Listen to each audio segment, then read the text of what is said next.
11, 12 years of my life. Like that's almost half of my life, right? Which is crazy. And if I had been doing this full time for the entire duration of that decade and a pinch, right? This video probably would have come a lot sooner. So I'm actually considering this a win. I think being online for as long as I have with the current influx of content creators, it's kind of like, what can I say that hasn't already been said?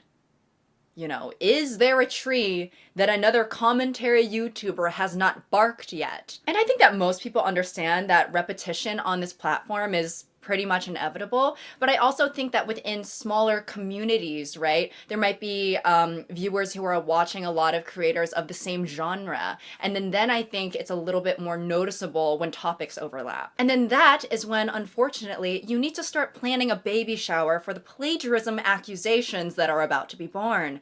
And for many, it was an unplanned pregnancy, and they don't even know that they were pregnant until they read the comments. For example, a while ago, I posted a video called Main Character Syndrome is a Plague, right? And very shortly after I posted that video, I got comments saying that my video was uncannily similar to another creator's video, fellow queen and friend, Nicole Raffi. Before I posted that video, I hadn't seen her video or seen her channel before, but I took a look and I watched her video, and it was super similar.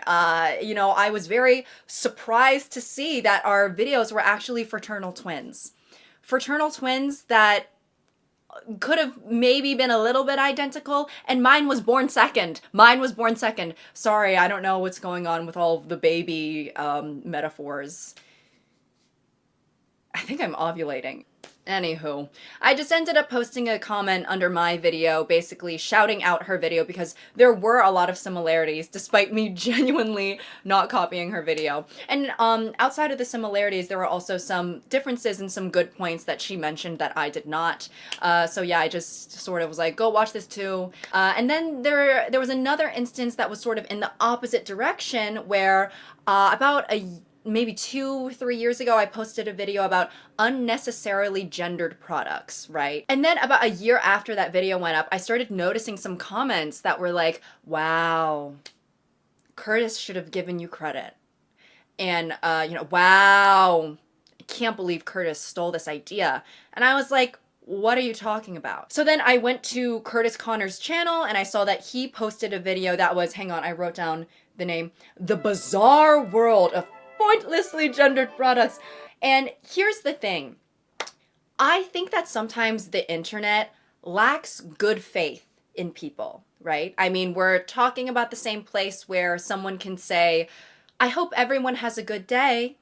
And then someone else can reply in earnest, even murderers and animal abusers? Or someone will be like, I baked a cake for my new neighbors, and scroll long enough and someone in the replies is like, oh, so you think people with a gluten intolerance should die? Yes, we made videos that were on the same topic and his came out after mine, but because I have good faith, whoa, sorry guys, I think I just went through a second puberty. But because I have good faith, I'm not going to assume that he stole my video, right? Our videos were very different, very different. The style is different, the editing is different, aka his editing was way better than mine. There's really even no comparison whatsoever. It's like comparing a raisin to one of those big juicy Concord grapes that crunch when you,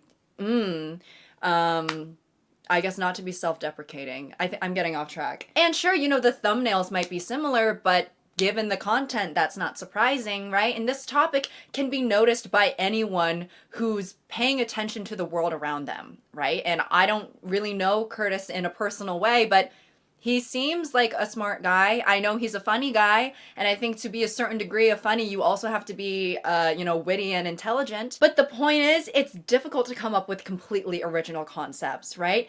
Any video idea that I, you know, have had or will have in the future, it's very likely that it was covered by someone else, whether that be a bigger or a smaller creator, right? I mean, we're talking about, this is the same platform where people are eating a burger in all 50 states of America while living in their Tesla for 4 weeks, okay? Nothing is off limits. And you know, I'm sure there are times where people are more blatantly stealing video concepts or ideas from other creators, and you know, this is not to say that all plagiarism accusations are baseless, right? But I think a minority of people also tend to equate to people having the same idea as one blatantly stealing the idea from the other person, right? When many times that genuinely I don't think is the case.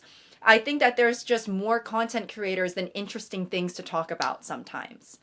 You know, there can't be one subject for every one content creator. Anyways, the first thing we have is the problematic history of Rice Krispies.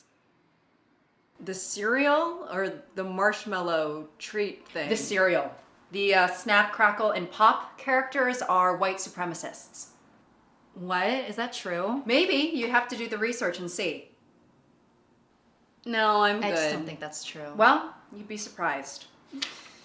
The next thing we have is the subtle queer lens of challengers. Subtle? Yeah, no, there's actually an entire scene where the two guys are like hardcore French kissing. So I've heard.